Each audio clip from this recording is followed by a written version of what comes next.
کسی کو بھی برا نہ کہو. یہ ایک عجیب ہدایت ہے, عجیب تعلیم کہ کوئی شخص خواہ کتنی ہی برے کام کر رہا ہو, گناہ کر رہا ہے, معصیتیں کر رہا ہے, غلط کام کر رہا ہے, اس کے کام کو تو برا سمجھو, اس کے کام کو برا کہو, لیکن اس کی ذات کو برا نہ, اس کے کام کو حقیر سمجھو. یہ کام اس کا بہت برا ہے, یہ کام اس کا بہت غلط, اس کا کام یہ بہت حقیر اور ذلیل ہے, لیکن اس آدمی کی ذات کو حقیر اور ذلیل اور اس آدمی کی ذات کو برا کہنا یہ درست نہیں.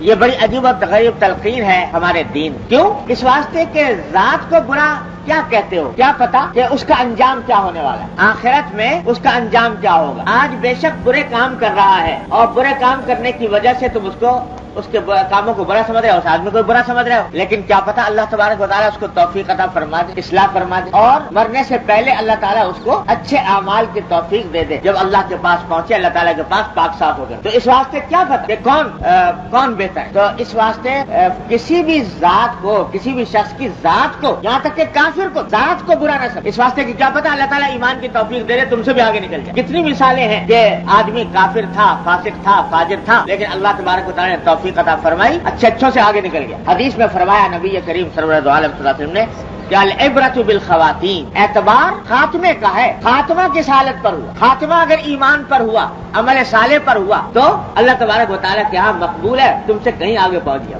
آپ کو واقعہ سنایا تھا شاید پہلے کہ نہیں, کہ غزوہ خیبر میں حضور اقدس صلی اللہ علیہ وسلم کے پاس ایک چرواہا آیا, یہودیوں کا یہ بکریاں چرایا کرتا تھا, اور دیکھا کہ خیبر سے باہر قافلہ پڑا ہوا ہے مسلمانوں کا لشکر. تو دل میں خیال پیدا ہوا کہ جا کر دیکھوں تو صحیح کہ یہ لوگ کہتے کیا ہیں, کرتے کیا. تو بکریاں لے کر نکلا اور حضور اقدس صلی اللہ علیہ وسلم کی تلاش میں چلا. لشکر پڑا ہوا تھا, پوچھا کہ تمہارے سردار کہاں ہیں. لوگوں نے نشاندہی کر دی خیمے کی طرف, وہاں حضور اقدس صلی اللہ علیہ وسلم تشریف فرما تھے. اول تو اس کو یقین نہیں آیا کہ یہ اتنے بڑے سردار وہ ایسے معمولی سے خیمے کے اندر کیسے بیٹھے ہوں گے. اس کے ذہن میں یہ تھا کہ بہت بڑے کوئی بادشاہ ہے, کوئی بہت بڑے امیر کبیر ہے, تو کیا ٹھاٹ باٹ ہوں گے, کیا عیش و عشرت ہوگا. وہاں تو کھجور کا چٹائی سے بنا ہوا خیمہ وہ پڑا ہوا. اول تو یقین نہیں آیا, لیکن خیر پہنچ گیا حضور اقدس صلی اللہ علیہ وسلم کی خدمت میں. تو جا کر پوچھا کہ آپ, تو حضور نبی کریم صلی اللہ علیہ وسلم نے دعوت اپنی مختصر بیان فرما دی کہ بھائی میں تو یہ لے کر آیا ہوں کہ اللہ کے سوا کوئی معبود نہیں, وغیرہ وغیرہ.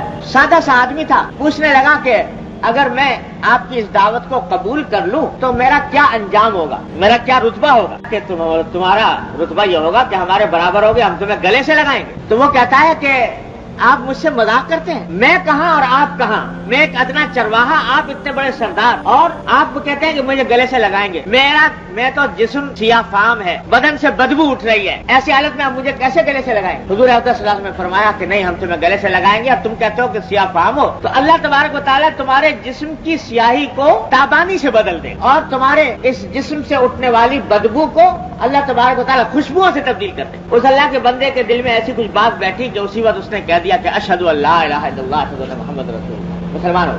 اور پھر پوچھا حضور اقدس صلی اللہ علیہ وسلم سے کہ رسول اللہ بتائیے اب میں کیا کروں. تو حضور اقدس صلی اللہ علیہ وسلم نے فرمایا کہ بھائی تم ایسے وقت اسلام لائے ہو کہ نہ تو کوئی نماز کا وقت ہے کہ تمہیں نماز پڑھواؤں, روزے کا زمانہ نہیں کہ روزے رکھواؤں, زکات تم پر فرضی نہیں, حج کا کی اس وقت تک فرضیت نہیں ہوئی تھی. تو یہ اس وقت تو ایک ہی عبادت ہو رہی ہے, وہ عبادت جو تلواروں کی چھاؤں میں انجام دی جاتی, جہاد فی سبیل اللہ. اس نے کہا کہ رسول اللہ ٹھیک ہے میں اس عبادت میں شامل ہو جاتا ہوں, لیکن یہ بتائیے کہ جہاد میں تو جب آدمی شامل ہوتا ہے تو دونوں ہی احتمال رہتے ہیں, یا غازی یا شہید, یا فتح پا گیا یا مر گیا. تو اگر میں اس میں مر گیا تو آپ کچھ میری گارنٹی لیجیے. تو حضور اقدس صلی اللہ علیہ وسلم نے فرمایا کہ میں گارنٹی لیتا ہوں, ضمانت لیتا ہوں اس بات کی کہ اگر تم اس جہاد میں شہید ہو گئے تو اللہ تبارک و تعالیٰ تمہیں سیدھا جنت میں پہنچائے, اور تمہارے جسم کی بدبو کو خوشبو سے تبدیل فرما دیں گے, تمہارے چہرے کی جو سیاہی ہے وہ سفیدی میں تبدیل ہو جائے. بس اس نے یہیں پر یہ واقعہ بھی آتا ہے کہ حضور نے فرمایا کہ لیکن پہلے جو بکریاں لے کر آئے ہو وہ بکریاں واپس کرو خیبر والوں یہودیوں. اندازہ لگائیے کہ جن کے ساتھ لڑائی ہو رہی ہے, برسرے پیکار ہے, جنگ ہو رہی ہے, محاصرہ کیا ہوا ہے, ان کا مال غنیمت ہے, لیکن چونکہ وہ چرواہا وہ معاہدے پر لے کر آیا تھا بکری, لہذا اس کو حکم دیا کہ پہلے بکریاں واپس کرو, اس کے بعد آ کر جہاد میں شامل. بکریاں واپس کی, آ کے جہاد میں شامل ہوا. کئی دن تک جہاد جاری رہا ہے خیبر کا. تو روایات میں آتا ہے کہ حضور اقدس صلی اللہ علیہ وسلم جب جنگ ختم ہو گئی تو آپ جائزہ لے رہے تھے لشکر کا, تو دیکھا کہ ایک جگہ صحابہ کرام کا جمگھٹا لگا ہوا ہے. قریب پہنچے تو پوچھا بھائی کیا بات ہے, تو لوگ کہنے لگے کہ صاحب یہاں پر جو لوگ اس جنگ میں کام آئے ہیں ان تمہیں ایک ایسا آدمی نظر آ رہا ہے جس کو ہم میں سے کوئی پہچانتا نہیں. تو حضور نے فرمایا مجھے دکھاؤ. تو دیکھا تو حضور نے فرمایا کہ تم اس کو نہیں پہچانتے مگر میں پہچان. اور یہ وہ چرواہا ہے اور یہ عجیب و غریب اللہ کا بندہ ہے کہ جس نے اللہ کے راستے میں ایک سجدہ نہیں کیا. اور میں گواہی دیتا ہوں کہ سیدھا اللہ تعالیٰ نے اس کو جنت الفردوس میں پہنچایا. اور میری آنکھیں دیکھ رہی ہیں کہ اللہ تبارک و تعالیٰ اس کو غسل دے رہے ہیں, اللہ تعالیٰ کے فرشتے اس کو غسل دے رہے ہیں, اور اس کا کی سیاہی سفیدی میں تبدیل ہو گئی ہے, اس کے جسم کی بدبو خوشبو میں تبدیل ہو گئی, خوشبو میں مہک رہا ہے. اور یہ وہ اللہ کا بندہ ہے کہ ایک سجدہ اللہ کے راستے میں نہیں کیا, ایک پیسہ اللہ کے راستے میں خرچ نہیں, لیکن سیدھا جنت میں پہنچ. تو دیکھو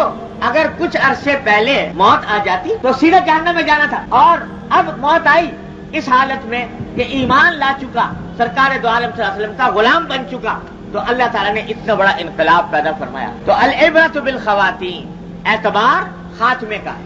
اسی واسطے بڑے بڑے بزرگ جو ہیں وہ لرزتے رہے, یہ دعا کرتے رہے کہ یا اللہ حسن خاتمہ عطا فرمائی, حسن خاتمہ عطا فرمائی, اللہ ایمان پر خاتمہ. تو اعتبار خواتین کا ہے. کس بات پر انسان ناز کرے, کس بات پر انسان فخر کرے, کس بات پر اترائے, پتہ جانے کل کیا ہونے والا ہے. تو اس واسطے کسی کو بھی حقیر نہ. اللہ ایک بزرگ کے بارے میں نے اپنے والد ماجد صلی اللہ علیہ وسلم سے سنا کہ ایک بزرگ تھے, اللہ والے بزرگ تھے. تو جیسے بزرگ سادے سیدھے رہتے ہیں تو لوگ مذاق اڑایا کرتے ہیں. آج کل بھی ہے نا یہ ملا جو ہے, ملا صوفی, یہ اس قسم کا کہہ کے لوگ مذاق اڑاتے ہیں. ایسے آدمی کہہ رہے دنیا سے اس کا کوئی تعلق نہیں ہے, تو اس کا ان کا بھی مذاق اڑایا کرتے. تو کسی نے اسی مذاق اڑانے کے دوران ایک جملہ کہہ دیا, تو پتہ نہیں کیا کچھ ایسا جملہ کہہ دیا کہ میں ایک سوال آپ سے کرنا چاہتا ہوں کہ یہ بتائیے کہ آپ اچھے ہیں یا میرے کتے کی دم اچھی ہے. یہ سوال. اللہ بچائے, اللہ والوں سے اس قسم کی شرارت امیز باتیں کہنا بڑی خطرناک بات ہے. لیکن کہہ دیا کہ آپ اچھے ہیں یا میرے کتے کی دم اچھی. تو جواب میں نہ کوئی غصہ کیا, نہ کوئی طبیعت میں تغیر پیدا ہوا. ایک جواب دیا کہ بھائی ابھی تو میں کچھ نہیں کہہ سکتا, کہ پتہ نہیں میں اچھا ہوں کہ تمہارے کتے کی دم اچھی, باقی ابھی تو میں کچھ کہہ نہیں سکتا کہ کون اچھا ہے. اس واسطے کہ پتہ نہیں کس حالت میں خاتمہ ہوتا. اگر خاتمہ ہو گیا ایمان کے اوپر, عمل صالح کے اوپر, تو بے شک میں اچھا تمہارے کتے کی دم,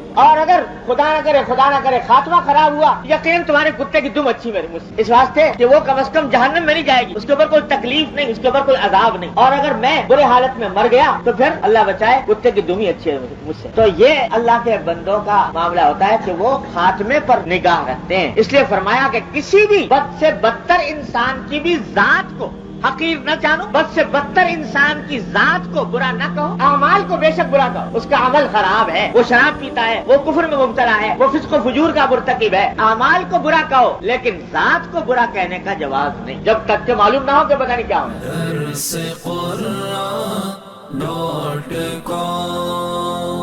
www.darsequran.com